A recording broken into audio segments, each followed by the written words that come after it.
Hello, this is George Anderson with the first answer to your questions. The first question I've got here is from Stuart Farrell. And Stuart asks, is the fat burning zone done during a long slow run when you're using oxygen, the aerobic phase, or is it during a speed session during the anaerobic phase? That's a great question from Stu, because it's something that is widely misconceived among runners, especially runners who have taken up the sport perhaps because we're trying to lose weight. Now, what happens is you start to think, right, I want to work in the fat burning zone.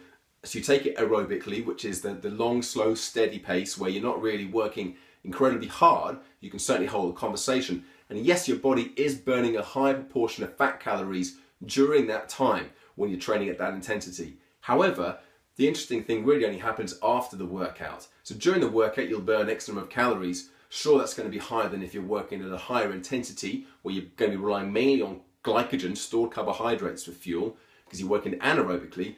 But after a fat burning workout, afterwards, you're not really going to be burning any extra fat calories or body fat because of the intensity of the workout.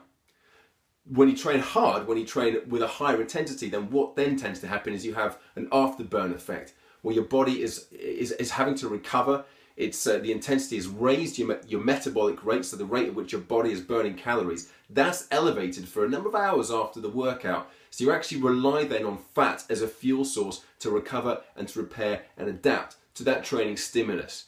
So though during the session itself, the fat burning zone may seem like the most appealing zone to be in for burning fat, actually it's the short bursts of intensity that's going to really give you the overall and effective fat burning results if that's what you're after. Of course, an effective training program for a running training program, whether it's a marathon or a half marathon or even a 10K, is going to rely on a mix of both. So we're looking at two completely distinct goals here, performance and fat burning. But first, certainly if fat burning is your goal, then don't do too much, or certainly don't rely entirely on the fat burning zone, the aerobic zone. Spend a lot of your time, or as much as you can, in that intense zone where you're going to give yourself that best metabolic boost, the afterburn effect, once the workout is finished.